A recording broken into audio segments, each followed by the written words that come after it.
Seven Footers gang, what is going on? It is Jarod and Jenna back here in these COVID streets, I should say. Jarod, how we doing over there, honey? You staying safe? I mean, I'm safe. You know me. I'm vaxxed. I'm boosted. You know I don't play no games, Jenna. I'm out here. I ain't going nowhere. I'm doing everything I can from the comfort of this studio right here. You know, I got this studio, got my VO studio. I'm not out here in these streets fooling around with you people. Honey, before the pandemic, you were ready to work at home in that studio. You've always been ready. We'll be like, hey, what are you doing tonight? And Jarod's like, oh, Jenna, do you have the 765-15 rocket camera? And I'm like, what the hell is that? I don't. I have my phone. Listen, Jenna, that's about it. You know how it goes, right? The old saying goes, you don't need to get ready if you stay ready. All right. You need, and especially in these COVID times, we got to be ready out here. And it's taking over the NBA. We got some issues out here. It is. It's taking over the NBA to the point where the league is revising its protocol around COVID-19 because of the recent surge in the Omicron variant. And we have our good friend of the podcast, Baxter Holmes, who said that the NBA has hit the triple-digit mark for players entering health and safety protocols in December alone. Now, Adam Silver has said that, you know, when they talked with experts leading up to the winter, that the winter would be higher counts, higher things of that nature, but we didn't expect such a variant. So we have games being postponed. We have games that are being halted due to this. And by the count of Baxter Holmes, he said here on Twitter, 117 total NBA players have entered the league's health and safety protocols with 100 new ones this month.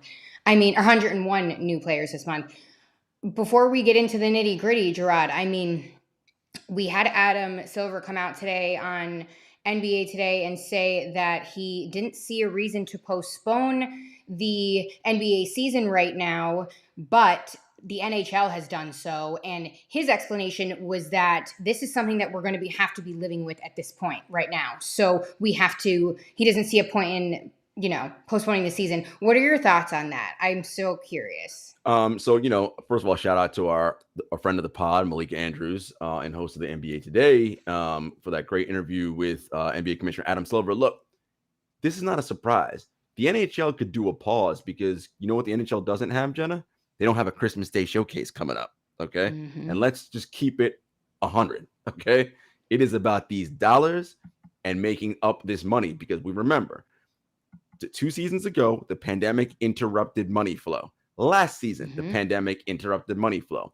These billionaire owners, who Adam Silver works for, told him, under no circumstances are we stopping this season. So you got to do whatever you need to do to make sure we play these games, right? And the Christmas Day showcase, the marquee day, that is the NBA's day, even though they're going to have to deal with the NFL on that day. And that's a whole other conversation for a different day because I think the NBA should stop, and excuse my language, pussyfooting around the NFL, right? Like, you got your product, put it out. What are you scared of? You got the best product, in my opinion, in sports. Don't be afraid. Put that joint out there. That aside, this is about money and Adam and the TV deal and all that looks. And the NBA, unlike other sports, Jenna, as you know, sells its stars, right? It sells LeBron, Steph, KD, Giannis, this one, that one. That's how the NBA works. But we got some problems right now because that Christmas Day slate ain't looking great for a lot of these stars. No, it's really not. The NBA is going to be prepared to shift game times as late as December 24th with, different priority slots. And according to a memo that, be prepared that changes could be coming if this really hits its peak by Christmas Day. And it's trending in that direction now. We have so many players in health and safety protocols, which has brought the next topic up that per the NBA rules, they can sign roster spots if they have less than 8 available players. We're going to be signing Adam Sandler at this point. Like, what do you even make of this? I didn't even think it was going to be this. It's bad, extreme. Jenna. It is. The NBA positive cases that we're seeing are mirroring society, right? And the thing about society is that the NBA tests more than regular society does, right? So regular society tested as frequently, we'd see even more cases happening in society, right?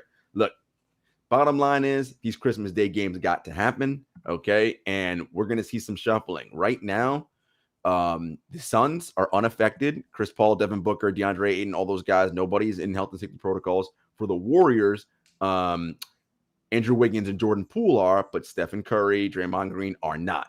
Listen, how much you want to bet that game somehow manages to find its way flexed into some kind of primetime slot because, as we know, Steph Curry, major draw, right? And that's something the casual fan will tune into. So be on the lookout for that. As you saw the tweet from Woj about the memos that got sent to the teams, be prepared, things could shift. Do not be surprised if that game moves into one of those preferred slots that Woj tweeted out about, because the NBA wants to put its stars out there. And right now, he's one of the only stars, in addition to Chris Paul, Devin Booker on the Suns, who are available. Exactly. And not to mention, back to your point about ad dollars and money and business, you want to slip the Warriors into that primetime spot because of Steph Curry to make up that money that you could be losing, God forbid, pending the changes with the schedule. So we'll be on the lookout for that. And as new players enter protocol by the minute, it seems. Yeah. I can't even keep up between all the leagues at this point, but NBA first and foremost. And to actually answer your question about the G League, or the players are signing, it's like the G League All-Stars right now. There are so many teams that are down to 7-6 guys. They're literally signing anybody. Damian Dotson's in the league again. Isaiah Thomas. I mean, all kinds of people are being signed into the league right now. People who were not in the league for a reason, right? But they have no choice right now. They've got to have live bodies because, again, the other thing you have to look at too, Jenna, is that when the NBA put out the schedule this season, it wasn't like last year. Remember last year? They did the season up until the halfway point, and then they waited because they knew there were going to be postponements. They had to figure out what they're going to do, move this game to here. Man, these arenas are booked already, right? We got concerts and all kinds of normal things going on out in the world. It's going to be hard to make up these games. And we're now seeing sort of competitive balance issues happening right now, right? So this season is challenging for a number of reasons, and the teams that manage to avoid outbreaks, Jenna, are going to have such an advantage. Oh, who are those teams right now? Phoenix Suns don't have an outbreak. Golden State Warriors only have 2 players in protocol. So pay attention to the teams that are not having outbreaks and see how they do over the next 2, 3, 4 weeks, a month, 2 months in. There's so many layers to this entire topic because you have teams that you just pointed out that they don't have a lot of players in protocol, which means they're going to have a leg up. They're going to have an advantage over teams that are signing guys from Rucker Park at this point. So there's that point, first of all. And then second of all, you have players. It comes down to a responsibility of the players too. Remember, we used to talk about the responsibility they had in the bubble, not to be out and about, not to be putting themselves in situations where they could possibly be infected and, jeopardize their team and their availability. So it's that layer as well. And there's just so many other things that factor into this, false positives, things like that. And the list goes on. But I know it's early, but say it's after Christmas and we're still dealing with this. Teams are still signing random G League players from rosters just to fill them up, just to play these games. What do you think this is going to do to the future of the league and these teams that are contending? These teams that may be on a last run, or like Chris Paul, per se, for a title, or, LeBron James, or, Klay Thompson's coming back. Steph's not getting any younger, although Steph has proved that it doesn't matter at this point. But you know what I mean. Yeah. So at the beginning of the season, in one of our preview shows, remember I said to you, things are going to happen because it is an NBA season, right? We know that. Injuries, trades, whatever. Stuff just happens because it's an NBA season. If you have an opportunity to not let something like COVID impact you, don't let it, right? Because other stuff are going to happen. That's just the nature of NBA basketball. So again, these teams that did not take it seriously vis-a-vis, okay, we got the 90% vaccination rate. How many of you were like, I'm just taking that one shot J&J, which we know is not as effective as Moderna and Pfizer, right? How many of those people are the ones who are being affected right now? And not only that, when they were doing that, what were they doing out in these streets? As you said, out and about, and we know what that means, right? Who were they coming into contact with and what was going on there, right? Draymond Green came out last week and said, I've done everything I can. I've taken the vaccine. I've gotten the booster shot, but I'm going to live my life, right? That's how a lot of these NBA guys are doing. And you know what living that life means. Living that life means being out here in these streets. Jenna, we saw from your outlet, the New York Post, the night that Steph Curry set the threes record, he was at Catch downtown here in the city with Andre Iguodala. Kevin Durant also showed up to that joint, right? Like, and that's an indoor restaurant, right? We didn't see masks, right? On at least the pictures that your outlet published, I didn't see nobody with no masks. So look, man, it is what it is. And we are going to see this continue. But the teams that are smart and say, look, man, we are going to protect ourselves. And I'm going to be, this is about your risk profile, right? If I don't have to go out into this public setting with people who I don't know what the situation is, I'm not going to do it. Again, leg up. You mentioned Chris Paul. This could be one of his last years. Imagine if the Suns go through the whole NBA season, no COVID outbreak. Jonah, do you know what a huge competitive advantage that is? And especially if they're going to be playing these G League teams. Man, it's going to be like night offs, right? Chris Paul, you don't got to play tonight, Chris. Don't worry. We can take care of these guys without you and book, right? But it also gives them what? Chances to rack up more wins, right? Get that higher playoff seed. Like all these things that now these other teams have to fight against. So again, if you can avoid a COVID outbreak by doing the right thing, do that because some other stuff's going to happen this season. It's the NBA. Very true. Yeah, I'm over here just to correct the narrative, but I'm over here laughing because I'm just thinking of Chris Paul or LeBron James just cooking these random G League guys, and these G League guys thinking to themselves, wow, I've been waiting for this moment forever to go against LeBron James. Kudos to those G League guys and some of these people who listen, this is your shot. So it works both ways, right? Hey, man, if not for COVID, you may not have gotten this shot. Listen, this is your opportunity. You only get some team. You might get no shots. This is your shot, man. Make it count. And it's not about doing all the, lighting up LeBron or whatever. It's about doing what the team requires because you could find yourself catching a two-way contract or a 10-day and then turning yourself into someone who gets converted to be on one of these rosters, right? Imagine that. So opportunities abound. Big facts. And hey, if they don't even make it to the league or sign that two-way contract, they're at least going to get an extracurricular out of it. And they'll probably get some endorsement deal for some random gym product. And guess what? And they get an NBA check for however many games that they're doing it. That's right. Check the pay stubs. All right, let's move on and talk about the NBA's showcase Christmas Day slate of games because it is an exciting slate of games that we have, again, pending players being out in protocol and a ton of other factors playing in with injury, et cetera, like Anthony Davis per se. But we'll get to that one down low in the lineup here. Let's talk real quick, though. We'll stay in the East. Hawks, Knicks. This is exciting because we all know it was the story that wrote the Knicks back into contention here last spring when they engaged in that heated first-round playoff battle. So let's talk about this. We have Trae Young. Is he newly in protocol? He is. Correct? He is. Right. He said he's asymptomatic on Twitter. And so that's the question, Jenna, right? Will the NBA start doing what the NFL did, which is if a player is asymptomatic, are they going to start letting them play? Or is it still he's got to do two negative tests, within 24 hours to then get himself out? Because as it stands right now, he needs that 10-day quarantine. 10-day puts him past Christmas. So he will not be available for this game if that holds up.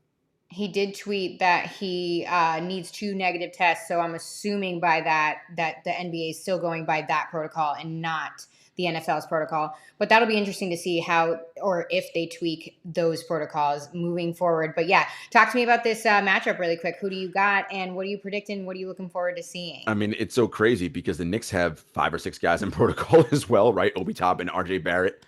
Those guys, I believe, key players. They could be back by Christmas, I believe, because they entered before the 15th, right? Because 10 days from the 15th would be Christmas. So if they entered on the 14th or 13th, they would be, they could be eligible. So I'll double check on those guys. But look, the matchup, if Trae Young is not there, ping pong.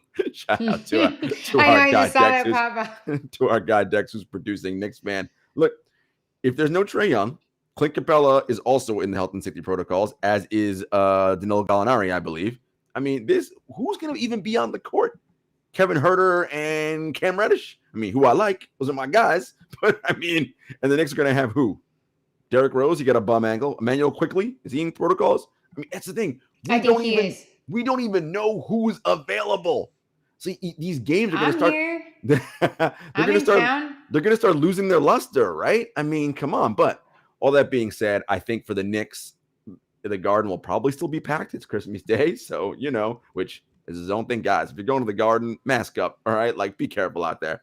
But it's going to be a chance for the Knicks to kind of exact a little bit of revenge, even though Trey may not be playing. And it might be nice for Thibodeau and the Knicks to kind of get themselves on a little right track here and get this win. The thing for Atlanta was they were starting to play well, and now this is really throwing a wrench into their plans. And this is a team, Atlanta, who had designs on making another run and going back to the conference finals again this year. So this is a tough break for them. But in this game, because we do our normal annual pick 'em and we keep score. Because I know where you're going. You're gonna pick the Knicks. I'm gonna go with the Hawks to win this one. I say Hawks, so yeah, it's where I'm at. I'm going to obviously stick to my roots and pick my Knicks. I don't what's even the line on this game? Do they even have a line? Because I don't even know who's playing. The line probably does not exist. I was going to say, right? The line's probably like undecided. We don't even know who's playing. Literally, we're unsure how to proceed. So move on. I'm almost positive my guy, Kemba Walker, is not in protocol. So this could be his time.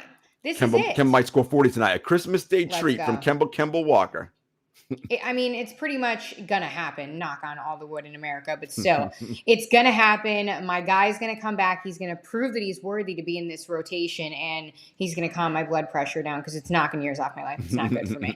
So it is what it is. I have the Knicks. I'm going to eat those words, but it's The line is Knicks minus 1.5. All right. So you're taking the Knicks. Knicks as favorites. I'm going to go Hawks and say they pull the upset. All right.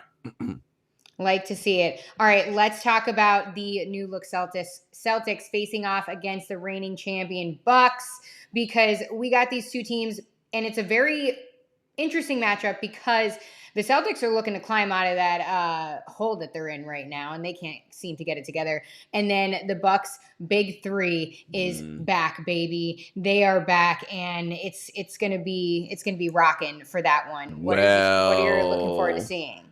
The Bucks' big two is back. Giannis Antetokounmpo is in health and safety protocols. Still? I believe so. I don't think he's out yet.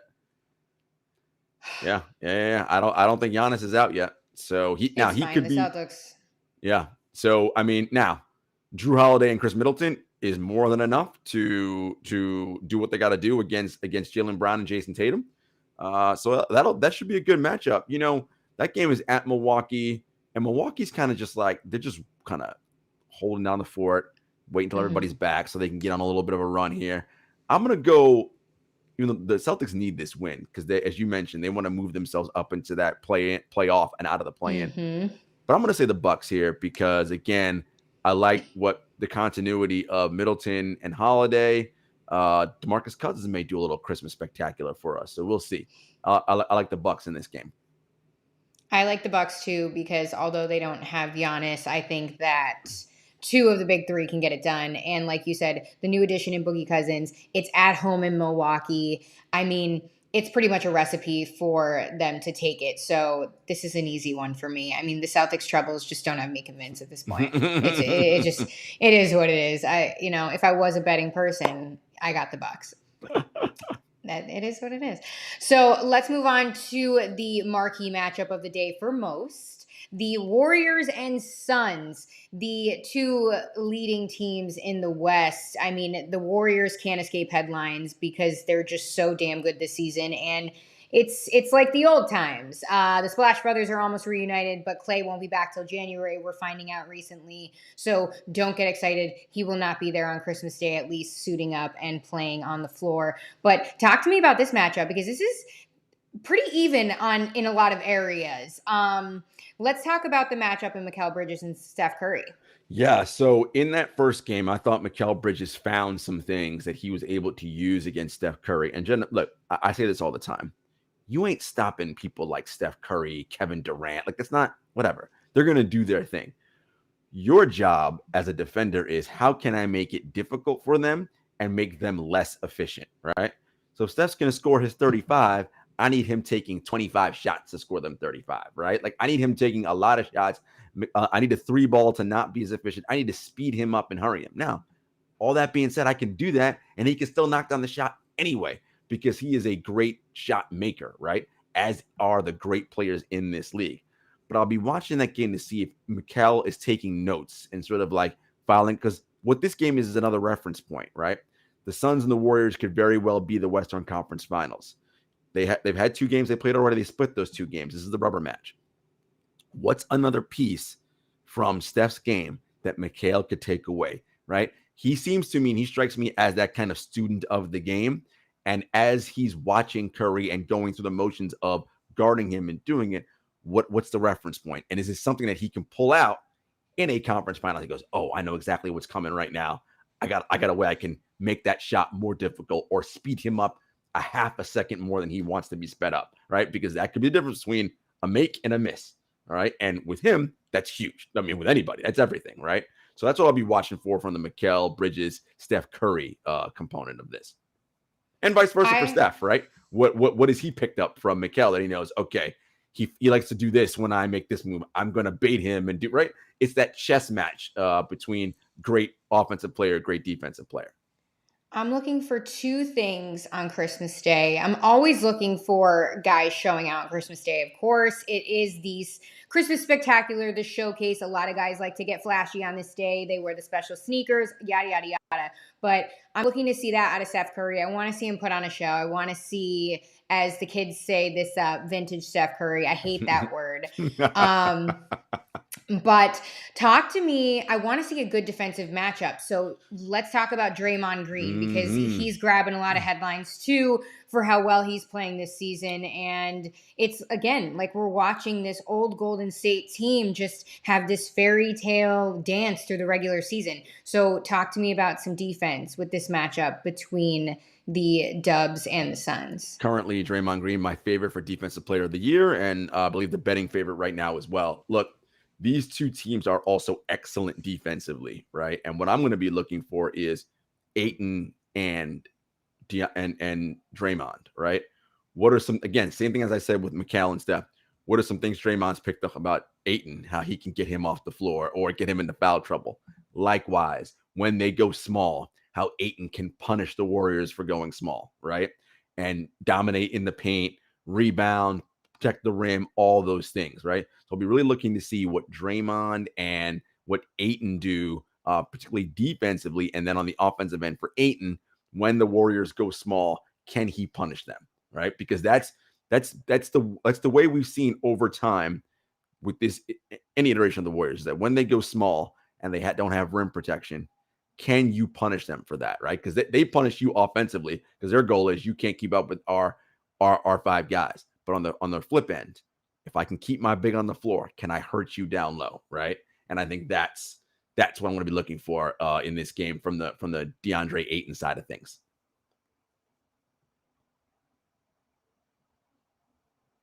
Oh, did you? I accidentally muted myself. I said I like it, and I keep saying from the Ayton front that I am continuously impressed that this contract has not hindered his season. I mean, he's shown that he's the max guy, and he's going to get all that money. And whether it be from Phoenix or somebody else, someone will give that dude a max contract. As he should have been given already. Just opinions up in here, just saying. But let's move back to the facts and talk about another matchup that's happening on Christmas Day. A potential finals preview, some would say. Oh, we got to pick. We got to pick our games. I'm going Phoenix. Phoenix gets the rubber match. They win 2-1. I'm going to take Phoenix in this one. Oh, I'm taking the Warriors. Of course you are. I'm taking the Warriors. The first time I'll ever be a Warriors fan. It is what it is. That's my phrase of the episode. It is what it is. Let's move on now before I so rudely skip those predictions. But the Nets-Lakers, again, like I said, some would say it is a finals preview. For Jarod, not so much. Is it? But when you look at it on paper, baby, it is Hall of Fame City and stacked rosters. Up and down. However, injury is plaguing the Lakers because their only young, great, incredible guy that's supposed to be talked about so much, but really hasn't done as much, according to Charles Barkley, is injured, and that is Anthony Davis. Went down with an injury. What was it? A knee, Jarod? Knee injury. Yeah. Yep.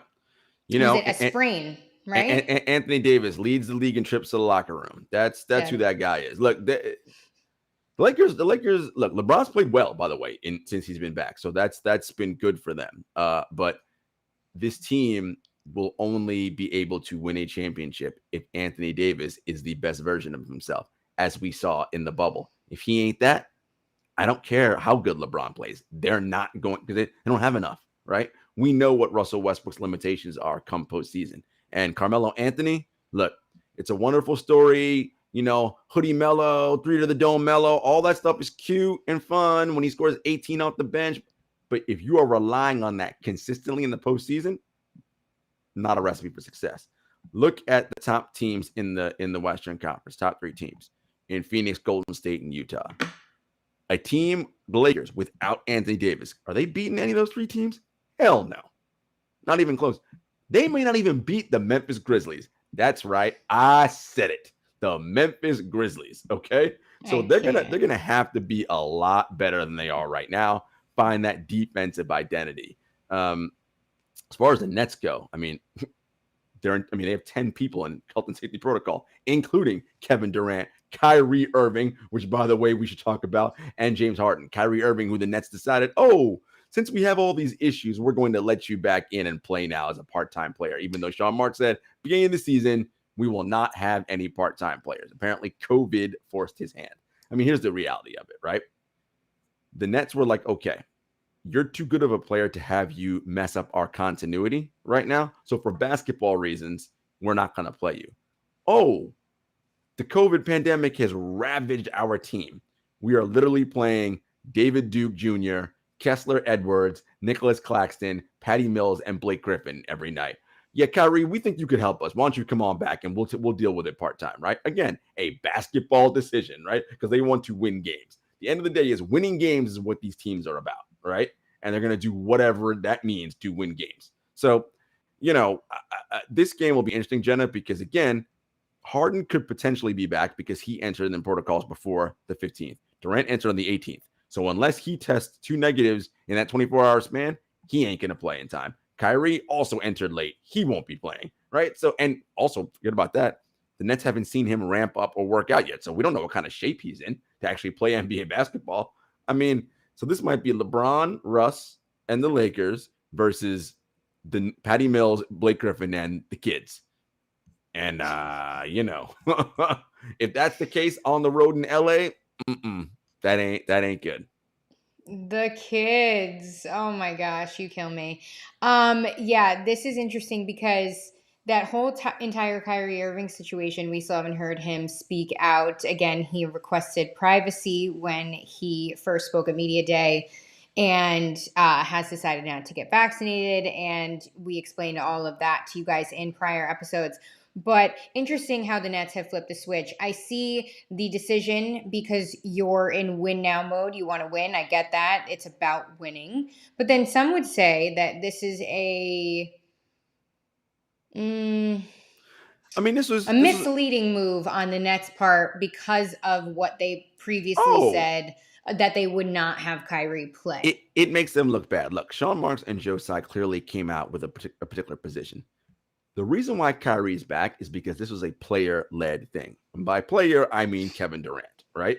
Kevin Durant's like, look, man, whether it be this load that I'm carrying right now, playing 40-something minutes, not sustainable, okay? And with all these injuries, this isn't going to work for me. So if you can get me any kind of relief, and if that relief means only Kyrie on the road, listen, we're going to do that. Because if we want to win, I can't be, and I've said this to you, Jenna, to everyone a million times, Kevin Durant can't be logging 40-something minutes games in December if you're trying to win a championship in June. That's not a thing, right? That is not sustainable. So their thing is whatever we got to do to make sure his burden is less so that he is his freshest come playoffs, that's what we're going to do. So if it means that we come back and we look like an organization that caved, that's what we're going to do. I mean, we always talk about this with Kevin Durant. Again, he's Kevin Durant, but he's coming off of an Achilles. Correct. Like, just, Correct. playing 40-some minutes a night, carrying this team. You just get nervous sometimes. Absolutely. For the worst, which I don't even want to say, but you know what I'm getting at here. A little bit of load management up in here. Well, that's all I'm saying. Look, help a guy out. Here's the interesting thing, right? The Nets players in health and safety protocol right now, including Kevin Durant, this is a nice little break in the season, right? Load management. Let's say he stays the entire 10 days. That's a nice little break for him, right? And, Steve talked about all year, we got to find little ways to get breaks for him. Well, this is not one that they would have chosen, but here it is. They got a nice 10-day break for him, right? Because the body needs time to rest so that, again, it can do what it needs to do on a consistent basis. It's very interesting. Kevin Durant, he had COVID previously too. So sure did. It's wild times that we're living in here, kids. But we can't forget about our predictions. Mm-hmm. Let's go. Talk. I mean, you're picking the Lakers, obviously. Here's the problem. My heart is picking the Lakers. I would normally pick the Nets to win, but honestly, who is even playing at this point? So, yeah, I'm going to stay with the Lakers. I'm going to stay with the Lakers. Jenna does love the Lakers. See that? That's our super producer, Dexter, put down the lower third. Look, just because I'm going to be opposite of you. No, actually, no, I want to win. Nah, I'm going Nets, Mike. Just to go opposite of you, I'm going Nets. Gotta love it. Gotta love it. Okay. Last matchup of the Christmas Day slate of games, the Mavericks and the Jazz. Two key teams that a lot of people just sleep on sometimes because we're talking about, the star-studded Nets and Lakers and Warriors and Suns. But these two teams are exciting because they're young, they have great offensive keys, and great defensive matchups that we're going to see in, Luka, Rudy Gobert, and the list goes on, our guy Donovan Mitchell. So talk to me about this matchup. Who do you have? I think it's going to be close. Well, I will say this first. The last game, and I did this last year, last year's last game was Nuggets versus Jazz. Jazz always playing that late game, out in that mountain time zone. Oh, yeah, they're in Utah, Christmas Day. I had a picture of my dog Hazel on her bed, and I was like, and I put it on Instagram. I put a caption: Hazel, you're gonna watch the Nuggets Jazz game with me? She was out like a light. Z's snoring. I predict the same thing's going to happen this year. I will ask her: Are we watching Jazz Mavericks? She's gonna be out like a light, snoring. I will be up to watch that game. Look, what I'm looking for is Luka playing better. Right? He's not having a great season, turning the ball over a ton. We read about all the stories about Carlisle and all that stuff coming out of Dallas, and that was wild. It was wild for sure. So I'm going to be watching, Luka and his ability to sort of like, hey, you got to right this ship. You and KP got a chance to be a nice little duo there. Can you guys find some synergy and harmony as a team? From the Jazz perspective, we know that none of the stuff they're doing right now, which, by the way, they are killing the league once again in adjusted net rating. They are destroying the teams they're supposed to destroy, and they're outstanding. The same problems exist for them that existed last year in the playoffs. Their perimeter point of attack defense is not good. Okay. And when you play against teams with very good wing players, they're going to roast you alive, right? Because Rudy can't do everything. He can't protect the rim and run out and cover 3-point shooters at the same time, right? You guys have got to be better with your point of attack on defense. So I'm going to be watching to see if they've made any changes, if they've gotten better on that. So far, they have not. And for Utah, for most people, Jenna, it's about the postseason. Everybody's like, all right, y'all can win a bunch of regular season games and be number one in adjusted net rating. Cool. Talk to us come playoff time and see if you make it past the second round, right? So it is all about the postseason for the Jazz, and they will be at home to their advantage on Christmas Day. I'm sure Dwayne Wade will be there proudly courtside. So I'm going to go with the Jazz. I think the Jazz are going to take this. I think a lot of the outside noise with the Mavericks could play a factor in this just because of everything going on. If you haven't checked out the report, ESPN, bad history with Rick Carlisle reportedly. Yeah, just, and players. It's Luke is a superstar, right? And so with the superstar comes, you get to do certain things, and, maybe he didn't like the way Rick handled everything. This is an interesting time period now for Luka, right? Over the next couple seasons, because some of the other players in this draft class have already shown and seen some better playoff performances than he has, right? He is yet to leave the first round, and he's the player of that draft class that everybody's like is an MVP. I mean, the talk was beginning of last year and beginning of this season. He was a preseason MVP candidate, right? Those things didn't pan out, but he more so than anybody else in that draft class. But the other players have been advancing further in the postseason than he has. So it'll be interesting to watch. You picked the Jazz. Like I want to win, so I'm going to go with the Jazz too. So let's recap. I think for the first game, you went Knicks. I went Hawks. Second game, I went Bucks. You went. Did you go Bucks too? Bucks. No, you both went Bucks. Third game, you went Warriors. I went Suns. Mm-hmm. Fourth game, you went Lakers. I went Nets. Last game, we both went with the Utah Jazz. Also because a lot of the stuff too with Luka in the news and his conditioning and this and that, I just think that it's a lot of growing pains for him right now. And I say that with, a heavy heart. I would like for him to be okay mentally and physically. And I just think that he's under a harsh spotlight lately. I mean, that report that we mentioned was mostly about him. It was really geared toward him and the sort of mounting tensions he allegedly had with Carlisle and things like that.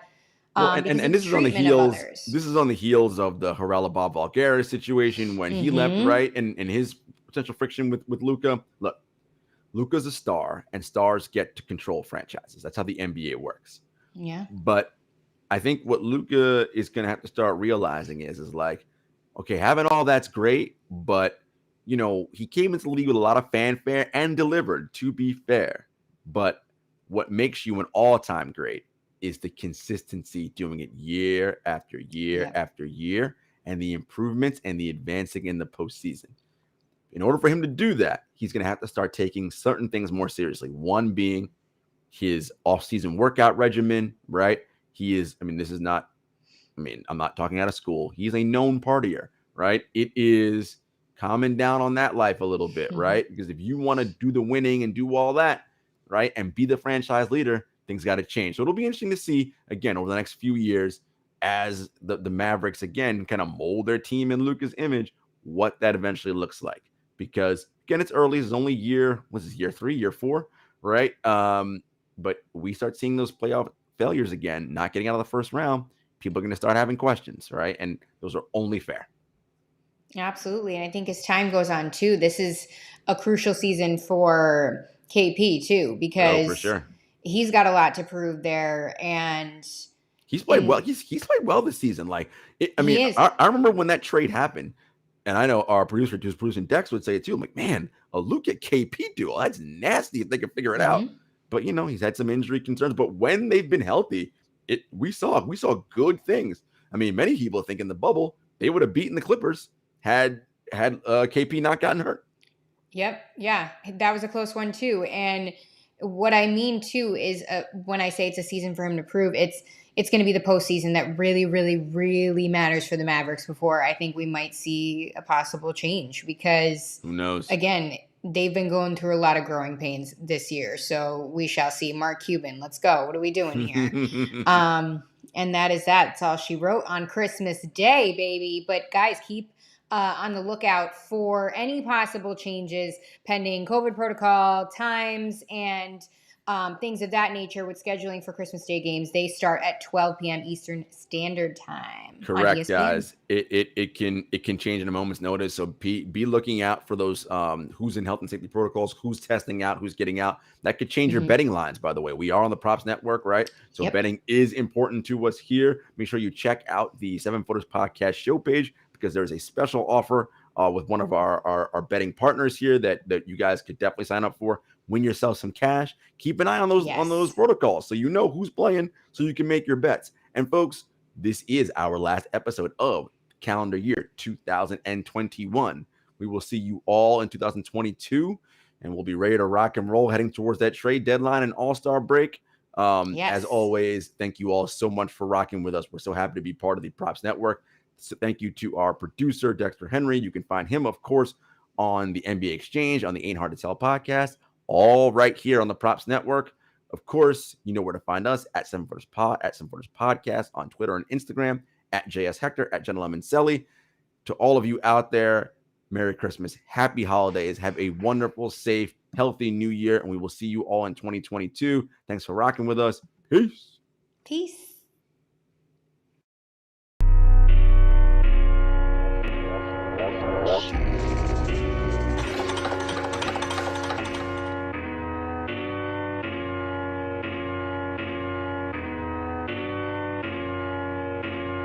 Spent a couple years out here with these raps, trying to have a plan that we made come true. Applied to some jobs, but I ain't here back.